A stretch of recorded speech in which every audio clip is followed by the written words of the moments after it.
Welcome to Living MaxJoy, the podcast helping families turn up the joy in everyday life, presented by Nemours Children's Health in partnership with ESF Camps and Experiences.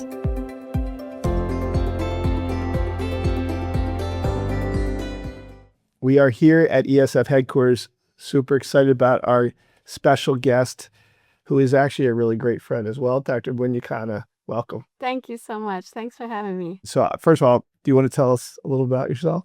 Yeah, sure. No, I'm looking forward to it. Thank you for having me. About myself. So I'm a clinical psychologist, and my career started, incredible time in psychology when we were starting to test treatments against each other in a large scale way, meaning psychotherapy was being tested in a way that hadn't previously. We always had smaller studies and seeing if it was helping different groups. And when I got into this field, I had met some incredible researchers, investigators. Phil Kendall, my mentor, was really sort of a turning point in bringing me into anxiety research. And when we started that work, he was testing anxiety treatments that were psychotherapy versus medicine versus the combination. And those trials ended up establishing the evidence base for anxiety disorder treatments for kids. And then I went on to become faculty myself and at Penn, and we were doing similar studies on anxiety and on OCD in kids. And so we were part of the group that really set the now gold standard for these treatments in anxiety and in OCD in kids. So that's my background. I spent my first 15 years in that world trying to evaluate and understand these treatments. And then the next 15 years was spent trying to make sure people had access to these treatments. Now that we had data to say, yep, they work, they're helping people, talk therapy is as good as medication management, together even better for many kids. And so now that was my mission, was to try to get access to those who need it. And it's still today my mission is to make sure people have access to evidence-based care, which is not currently there yet. So I'm still losing. So 35 years ago, we're going to go back a little bit, back in time. Before becoming Dr. Muniya Khanna, an anxiety specialist, a researcher, an author, you were actually a summer counselor at ESF. That's right. And this is right before you went to college.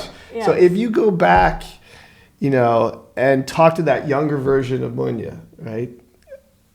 What would surprise her most about the work you do today? Oh my gosh. Wow. So yes, I was a counselor at ESF right in Haverford. It was a fantastic experience. I wish I had a picture, by the way. I wish they had. We didn't have cell phones. I know. We don't allow it. We still don't. That's right.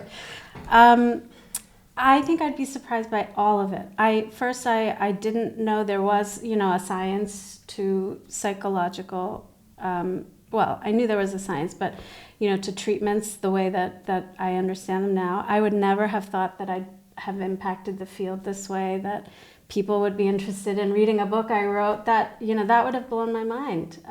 But just really grateful for all of that brought me here.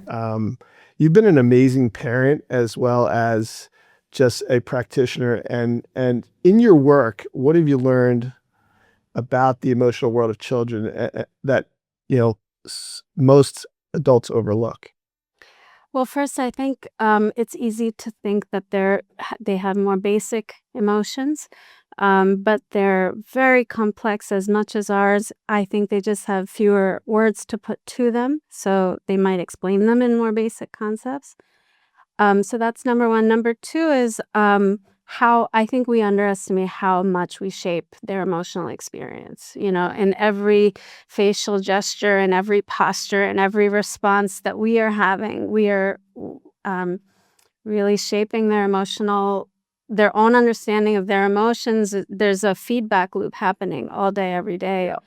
And I think we underestimate how powerful those. Tell me more about that with parents and how that can really affect? We're learning all the time. We're learning through our own experience, which is sort of the most powerful Yep. way, that's what sticks the most. And then we learn through hearing, like being taught something, listening to someone teach something, we can learn that way. And then we learn from watching. All of that to say, if the first 10 to 15 years of life are mostly spent getting experiences and learning from our parents, you can imagine the impact that would have on one's emotional experience throughout their life. So talk more about that, leading by example. What are you trying to do? Because I know your kids. I see it in your kids. They are driven. They are humble. They are respectful. They are engaged. They are responsible. And they're in their teens. So talk about that. Oh, thank you so much. That's really kind to say. And I'm not gonna pretend like that was all me and my husband. But I'll tell you what we've tried to do is be very consistent. Our values always lead the way, and we live by them. We show them how we live by them. So you mentioned hard work and faith and responsibility towards others and our family. We model that every day. We believe it, and we act on that. And I think it's impossible for them to miss that. The other thing, I think this is maybe something I've learned and tried to get better at, and we still always try to get better at this, is this might come up later also. We try to not conflate pursuit with self-worth. Meaning, I really want you to try this. This goal is really cool and important, and you want to be the best if you can, as best as you can be. Try to learn as much as you can. Try to push yourself as much as you can, because those achievements are really fun and wonderful. And, being part of a team is fun and wonderful, or being proud of yourself for accomplishing something is wonderful. Your brain loves that. You're going to enjoy the process. Let's, so set goals and work to pursue them. But that has nothing to do. What happens on that line? Meaning, good or bad. Did you try hard today? Did you not try hard today? Did you win today? Did you not win today? All of these things have nothing to do with what I think is most important about you. So your worth does not sit on your level of achievement ever. I love it. They're two different things. I love you. I think you're incredible, just regardless of what you've accomplished. Right. And then let's go get some stuff done that you are excited about getting done, and and how can I help, and proud of you for trying. What would you do more? What did you learn today? All of that. But I just think you're the best anyway. I mean, regardless. All right, we are going to talk about this a lot in today's discussion. I do want to go one step further with my conversation with BJ, and that was, what is Muniya's superpower? And you know what he said? Oh my God, you really dug deep here. She doesn't let the small things in life take away from her joy. So Sweet. Talk about that, because that is what... You just found my superpower. My husband is my superpower. That's amazing. How do I stay focused on the small things? Yeah. And you don't, where you don't let those small things take away from your joy. I mean, that at the end of the day, it's about having an incredible life, being joyful. We call this MaxJoy at ESF. And so how do you protect that? Yeah. I mean, I think just always having a perspective on what really matters, and, in the end, family, and, making sure that I show up for them is the only thing that really matters. And so things will happen, good and bad, but I will keep doing that. And my job as part of showing up is to do what I can to make the day better for myself and for everyone around me. So I kind of always try to stay focused on that. Because there, things happen that are amazing and great, and those are easy to find joy in. But every day is just a blessing, and we try to stay focused on that. And the fact that we have the opportunity to fail Yeah.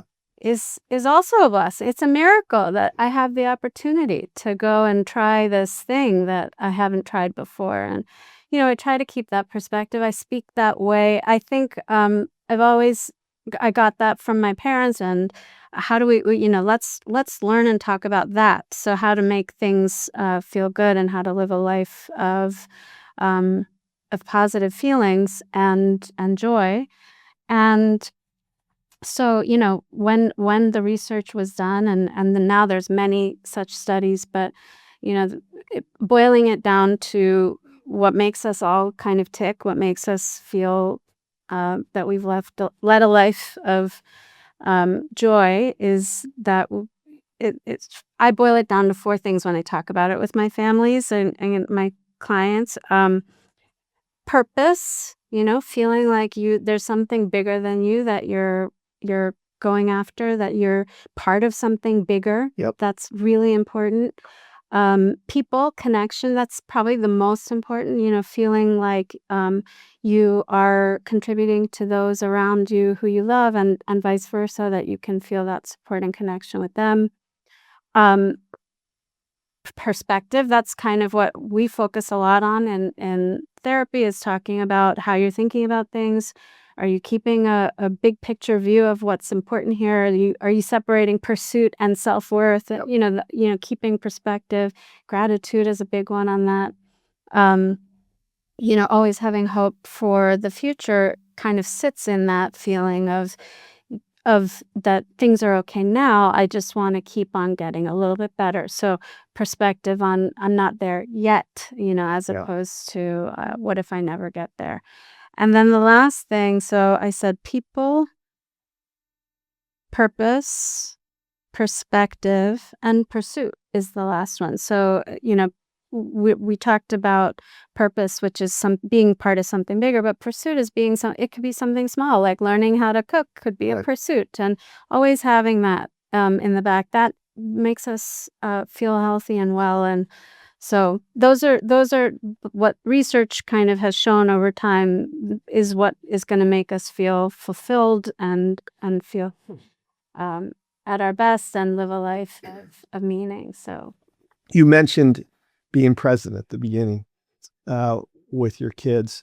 What do you mean by being present? I think we put a lot of pressure on ourselves to be physically present all the time, and it's hard to do with all of what we're juggling. And the kids also know how to pull that out of you, pull the guilt out Oh, when yeah. you're By the way, they're I coming out. loved competing without my parents there because Yeah, that was my it's sport. sort of freeing. Yeah.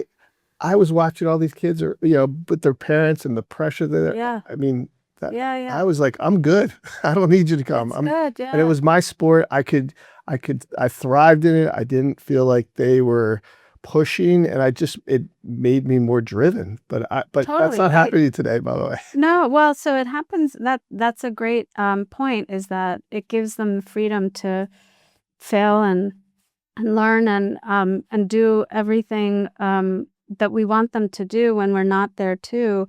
I think it's that present just means that they know that you're rooting for them, Yep. that rooting is unconditional. It doesn't have to do with the outcome.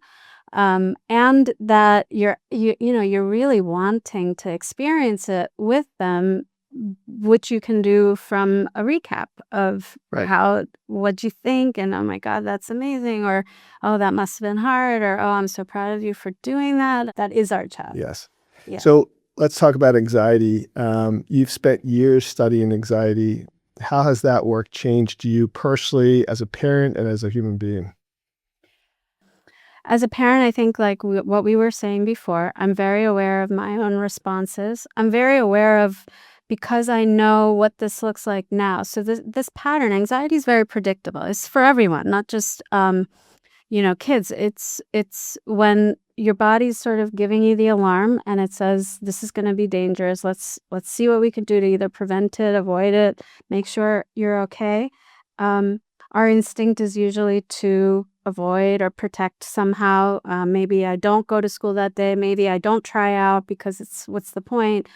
Maybe let me just watch something on my phone for 5 minutes so I don't have to think about it right now. So we all do this in various ways whenever our alarm is signaling some kind of danger. And so the fact that I can see that the letting it just kind of plan your next move is maybe what would come naturally, but the active process of fighting against that can change everything. It can not only change what happens in that moment, but it will change how often your alarm is going off. So you can actually cut off this cycle long term by getting good at cutting it off early in the early years. And so I really tried to do that for my kids. Always tried to get them to see the alarm as an alarm only, not as a sign of what was happening, meaning it's saying you won't have any friends there, but that's not the same as you not having any friends there. It doesn't mean the same. It's a thought or it's a feeling, and that's not the same as what is actually happening. And you are the secret weapon here. You can handle whatever is happening. You can teach your body that you can handle it, and then it will leave you alone next time. But so always kind of pushing them towards the discomfort instead of saving them from discomfort. Like in that camp example, going to camp is scary. You hear this a lot probably in the first few months of camp, maybe a few weeks, where parents will say, "Oh, I couldn't get him in today. He's not ready yet," or "We'll try again tomorrow." The butterflies. Butterflies. Yeah. There's new everything. And, camp is one of those new everything experiences where you have a new group of friends, new activities. Your schedule is different. Yep. But it's also the best place to practice this because it's low stakes. Yes. You've got counselors who are just excited for you to be there with no outcome expectations. Yep. So how many situations are our kids in when there's zero outcome expectations, people who think you're great before you get there, and low stakes opportunities to try new things? So this is perfect for pushing towards discomfort, and so I always had that in the back of my mind that we're always going to try to do things that are new, different, challenging, and maybe a little uncomfortable, because the more they do it now, the less challenges will feel, insurmountable in the future for them. We call it MaxJoy at camp. Yeah. You and I have talked about that. How do you bring out that MaxJoy in youth? And you're right. Camp is an incredible place to really strengthen those muscles, to really feel more confident, to develop that new best friend, to the little things where there's low expectations other than to have fun. You don't have homework. You don't have a big competition, even though we have a lot of competition, which is fun competition at camp. And it's so true. And so I remember a year after the pandemic, my kids were doing karate. They still do, but there was a tournament. And this tournament was about 2 hours away that they really wanted to go to. Their instructor, who they absolutely love, was like, "Hey, if you really want to go, feel free, but it's 2 hours away." So we did the drive. My 3 sons and I, and my one son was really anxious and nervous to the point where he didn't want to compete. Yeah. And I was like trying to give him that kind of pep talk, realizing that, oh my gosh, I'm about to be that parent. Yeah. And what do you mean about to be that parent? Like you were trying to get him to feel like ready to. Well, first of all, I couldn't do I'll be there in spirit, because I was there. Yeah. I was there with him, and now I'm trying to encourage him, like, "Oh, we've just driven 2 hours. Don't you want to do this?" And he's like, "I can't do this." Oh, right. And so I was trying to kind of explain to him that it would be really disappointing if you didn't do this. So basically, I said, "You know what? If you don't want to do it, it's okay. And I promise you, I love you. You don't have to do it." Yeah. But then he took that as a guilt trip that I was giving him, like, "Oh, now I know you really want me to do this." And I'm like, "No, I really would rather you do whatever you want to do." Yeah. And so I was watching him go through this process of should I, shouldn't I, in his head. And if anything, I was probably making it that much worse by having the communication other than I'm here for you if you want to do it. Yes. He ended up finally doing it.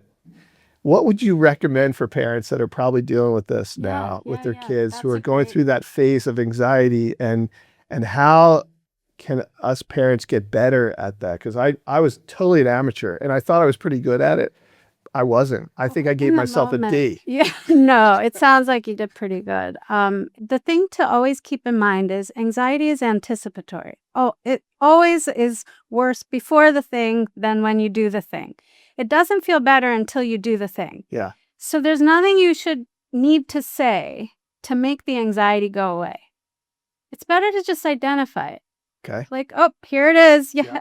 So this is hard. This is new. This is different. Of course your body's giving you the alarms like you can't handle it. I get that. That what little part of it do you think you can do? Because then you put a seed that approaching some part of it is possible. Mm-hmm. If they totally reject that and they're totally melting down, don't say anything more for a while. Wait. Okay. So first, identify and then wait. Because anxiety is, not only is it anticipatory usually, but it also doesn't just stay up unless it keeps getting escalated by, new thoughts and ideas. In the moment, just saying, I can hear it. It's, I can see it's really hard, feels really hard. And then wait for that first big upset to kind of calm down. Yep. And then say, is there any one part of this you think you can do? And if not, it's okay. We'll watch because it's still learning and we're going to try again. We're going to come back and we're going to keep on doing this so that the more you do it, the easier it's going to get. And when you don't give up, then you've never avoided it. Mm. And if you don't avoid it, your body's now like, oh, maybe I can handle it. And when I think of people that I've grown up watching on TV and tennis, like they have a routine. Yeah. They have a routine they're probably super nervous, super anxious, but they literally will bounce that ball 11 times before they're ready, or they'll be breathing with techniques, or they'll be walking around a little bit to regroup. Yes. Do you think routine helps in those moments of sport, testing, whatever, going into social activities? 10,000%. So, I think routine is critical to all of this, right? So I'll say that in that example, what helps is that the focus. So here's what I say, we're battling for the direction of your attention. Yeah. Your anxiety wants you to pay attention to all the things that can go wrong. We've got to direct to the things you want to focus on. And that's only the things you can control. Let's focus on the things you can control. When you have a routine, it takes away the what should I do next question. What should I focus on question. The process is the goal, right? It is the outcome you're looking for, that you have gotten to a process that really works for you, that you can keep on perfecting in its process, not in the outcome. And so how would you speak to that? And in terms of, suggestions to all of us who deal with this, whether it's internal or external, how can we best help ourselves or others when they may be going through this? First, there's the phones, which I think not just because of the distraction of it, but the constant social comparison. It's 24/7 comparing and measuring. How bad is it now than it was 20 years ago? It's exponentially worse. I mean, it's hard to really quantify it, but it's changed the game completely.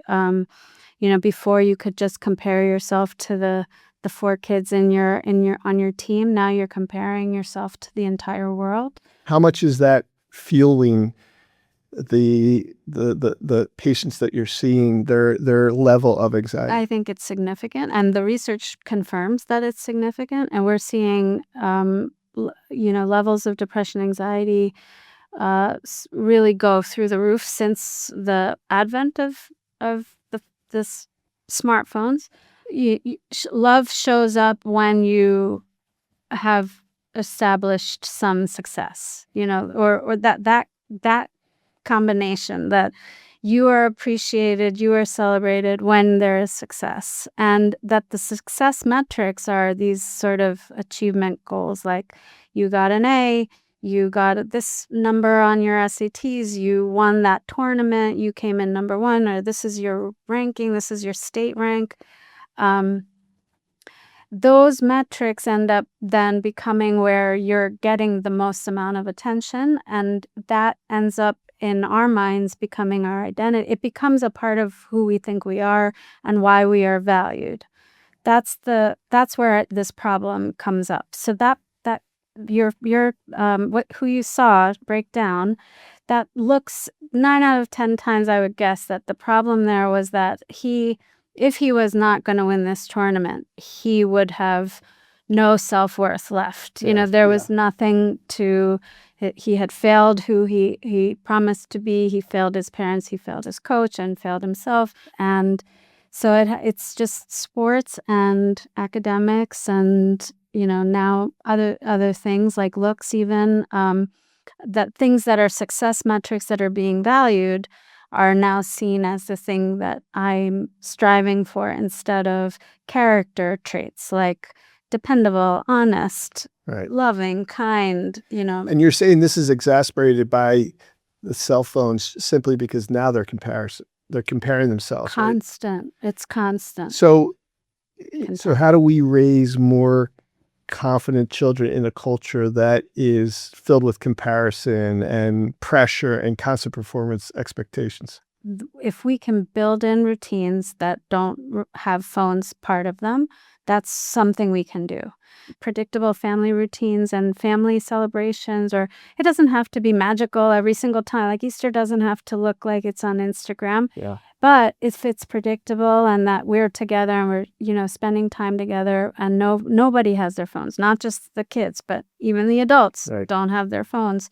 One routine we do every night is the gratitude, similar that we do at camp, the gratitude rock, and it's just what were you grateful for today, and to hear the different types of stories that my kids will share about school today or about on the sports field or something has been really great, because that observation that they have can turn into an incredible discussion. Yeah.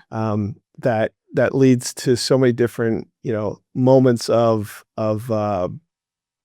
special. I call it catching greatness, where they have just discovered this about themselves. That's or about awesome. somebody else that they helped, or about something that they are grateful for. It just allows us to go deeper into something, and then they'll ask me the same question.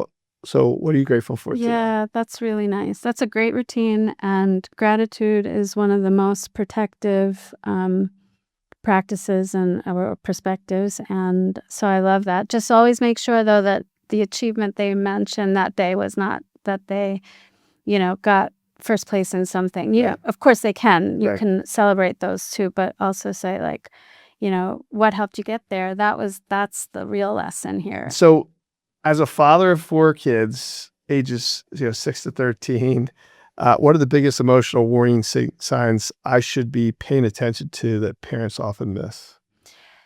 So this I'll say, pay attention to their amount of activity, approach of activities, meaning like if you can notice their world start shrinking at all, that's usually something to keep an eye on. Like, are they spending less time with friends? Are they asking to do less things that they used to want to do? Or they just backing out from things that you thought that they would enjoy? Right. Anyway, their world is shrinking. That's usually something to keep an eye on. If they are seeking a lot of reassurance, like if they're asking you, I'm not sure, I don't know if I can do that, and that kind of conversation over a lot of that, more than you think, that's something you can that's a sign that they might be starting to get a hit. Their anxiety is getting a lot of their attention, maybe.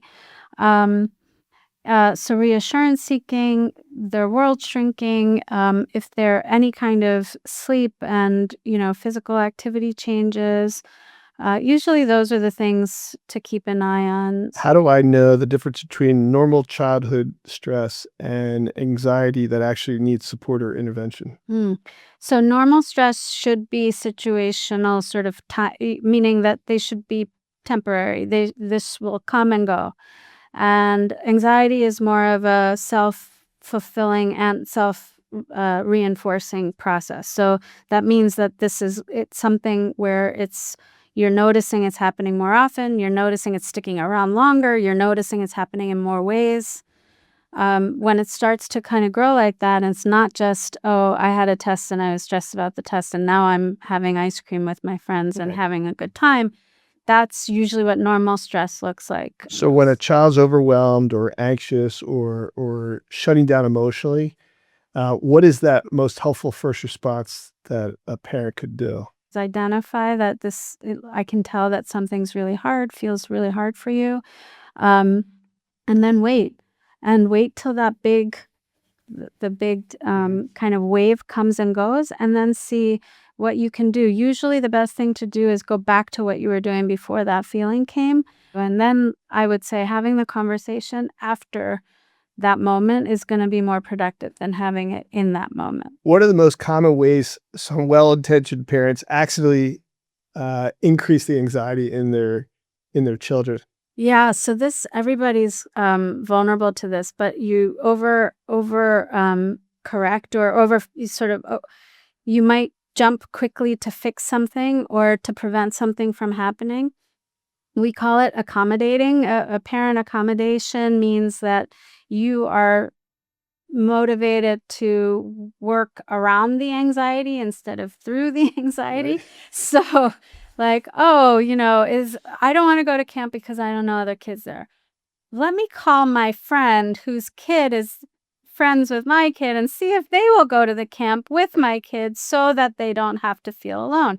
Now, technically speaking, that might still be one step towards going to camp and still a good thing. So I'm pro that plan, but it's also good to say that, yeah, it's going to be uncomfortable for a couple of days, but you'll start to feel like more comfortable as you start to get to know people. That's how friends are made, that you don't know, in the beginning you won't know, but Out at ESF, over time. we made sure everybody's got a new best friend by day one. Yeah, That's the key. But yeah.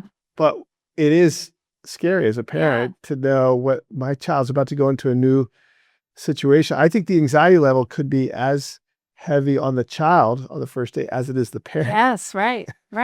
And so how can we, all of us as parents, not do that belly flop where we're kind of, fueling that child's anxiety? Yeah, so just a quick word, yet, is just a word that can become your favorite word.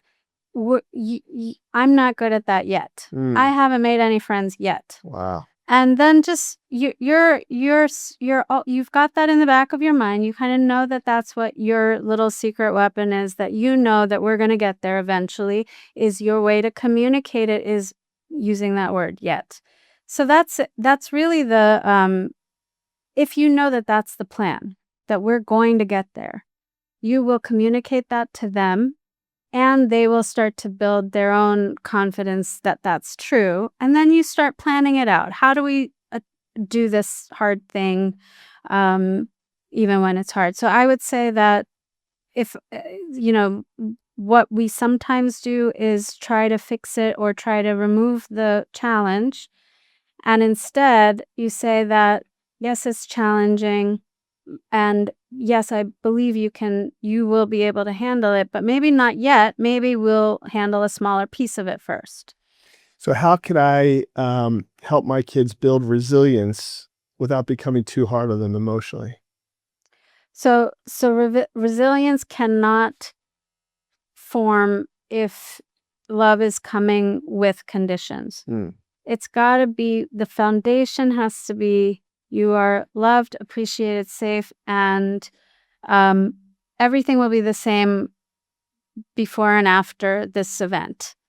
That, if you can communicate that through action and through words over the course of their entire lives, then they will be able to take challenge and fail without fear of failing. So it's the same idea of that pursuit versus self-worth, that let's keep trying, let's pursue, let's push, let's try to get there. That will have nothing to do with why I appreciate you and what I think of you. And so we're in it together. If you want my help, I'm here. So you're a safe harbor. Mhm. You are not a protector, saver of of course yes, you provide safety, but not in Right. that way that I mean, you're not going to fix this problem. You are a place you can come for guidance if you want, for any kind of support, planning of how to get into this, doing something hard. Let's talk. But I do believe you can get there, and I won't be upset if you can't today. I know you will. Not today yet. You will get there. So, what should dads specifically understand about the emotional needs of children that many fathers were never taught growing up? Yeah. So first, I think dads have been taught to be problem solvers. Let's handle this. Like, Yeah. you have a problem. I'm going to help you fix it. Like, let's fix this together. Right. And so you go straight to identifying that there's a problem to fixing this problem. And sometimes, many times, the person just wants to be heard that there's a problem and that it's not easy. Right. And then just waiting there for a little while longer than you normally would helps a lot to create that foundation of safety. Look, you can feel bad, and I'm not going to judge this. It's not a dangerous thing. Yeah. If you go right into fixing, it's like, oh, well, we can't handle a problem Right. existing in the world. Like, yes, this is hard. It feels bad. I'm here for you. And then when they come to you and say, like, what do you think I should do? That's when you can start deciding if that's the time to, but first saying that I get that this is hard. That's a good opportunity to say this has happened to me too. And that's the worst feeling. But I'm proud of you for sharing this with me. That kind of conversation where you have not gone to problem solving can help open up the conversation and the communication. Otherwise, it becomes dangerous to go to dad, because now there will be a problem if I identify a problem, and I don't want to identify a problem. I just want to get some support. One day you might feel really comfortable, calm with helping, like, I can hear you, I'm here for you, no judgment. And then the next might be a big blow up. What's wrong with you? Why did this happen? But to be more aware of your own emotional state when you're in the moment, and then to try to be predictable of how you respond. The more predictable you are, the easier it will be to approach. So as children get older, though, how do parents stay emotionally connected without becoming controlling or overprotective? So after a certain point, now you are a guide and a friend, just sort of a more experienced friend than their friends. If you find that you have an 18-year-old and the rules of the house are the same as when they were 13, some of it might be because you are uncomfortable with the feeling of, what if they can't handle it, or what if so if you're not uncomfortable, you're probably not doing it right. You're probably not pushing enough. Give them autonomy, slowly. How do you create that home environment where children, generally feel emotionally safe talking about fear and failure and insecurity that they may be going through at school or somewhere else? Yeah, I think when having small conversations about small worries and meeting it with, yeah, I hate when that happens, or oh my gosh, I know, I'm so sorry. That's really, whatever it is, if you can meet it with hearing it instead of fixing it, that's going to be step number one. So if you could give one piece of the parent advice to parents trying to raise emotionally healthy children in today's world, what would it be? So I'll go back to those 4 Ps. Find ways to kind of create your routine, to make those 4 Ps possible: people, connections with other friends, family members, and diversify this group. Don't let it be just, 5 friends from school, just as many different kinds of groups of friends and people and connections, just so that they have different experiences and get good at different types of communication and connection. So people, um, different kinds of experiences of giving. So giving can be just opening the door for someone, and it also can be a full weekend, volunteering somewhere that you feel like they would be able to feel like they're contributing to something bigger than themselves, and having it be part of their lives. Having, a role in the family that is contributing to the family can be a way to find purpose. So knowing that there's something that they are part of that's bigger than any one day. And then, constantly talking about goals as, getting there, we will get there. And talking about gratitude and all of those things that we've been talking about here. And then I think then I think we're setting the foundation for healthy, well-rounded kids if we can get those 4 Ps met. Love it.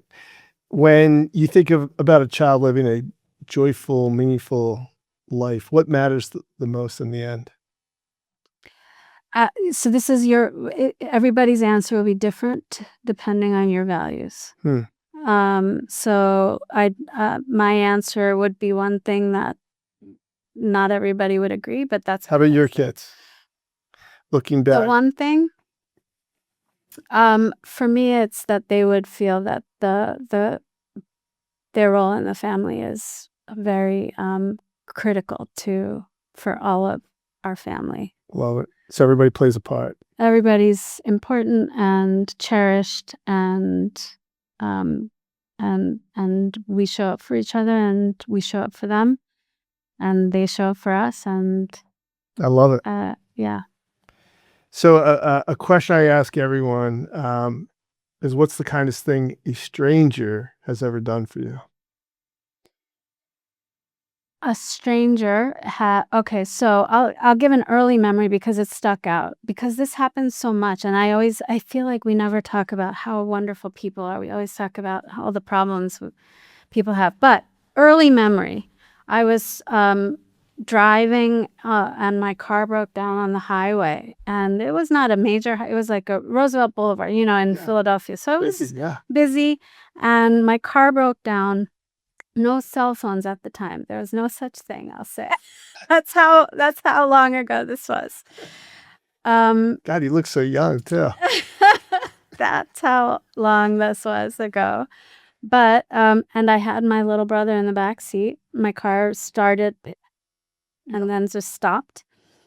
And I couldn't believe that this man just stopped his car, didn't know who I was, didn't care, he came and said, kind of looked at what was happening in my car, helped me move the car out of the road, called, the police came at that. All of it happened because someone was kind enough to just stop their day and, forget whatever they had to do. And I'm sure he had many things to do, and helped me out. And it was incredible. That's awesome. Yeah. Are you allowed to share your kindness? Gosh, it happens every day. I mean, Yeah. For me, it's just I've been so fortunate. I'm just thinking of one that comes to mind. I was, so one was about 15 years ago, I was asked to be in a test, which was like a bunch of individuals were going to go through what, as a civilian, what Hell Week is. Oh yeah. With the Navy SEALs. Oh wow. And I didn't know what I was getting into. But they told you how you needed to train, how you needed to prepare, and so I was I felt like mentally and physically I was ready, but when I got there, you were getting you had to go through a process with a doctor, and this whole test was going to be really about would civilians learn from this experience? Yeah. And so it was like a 4-day thing. And so when I got there was a line of about 20 of us, and I was in the last of the line and ready to see a doctor eventually. And this guy comes up to me and says, "How are you swimming in the ocean, like distance?" I said, "Actually, I'm terrible at swimming in the ocean at distance." He said, "Here, come with me. You've got probably 15 minutes and I'll show you real quick." There was a public swimming pool right next to the building that we were in. Yeah. He says, "Jump in. I'm going to show you how to be able to swim all day, this particular stroke." He literally showed me in 3 minutes how to do this one stroke. And he said, "You got it." And he jumps out. I've never seen this guy again. Oh, wow. And fast forward 6 hours later, in the middle of the night, this group of 20 and these 2 Navy SEALs, we go out 2 miles out in the ocean in the middle of the night in San Diego. And they say, "All right, you guys are going to swim to the beach 2 miles away." If it wasn't for that guy, You wouldn't have that made it. angel that Yeah. showed me how to do this, there is no chance I would have been. My God. Talk about anxiety. Right. That's right.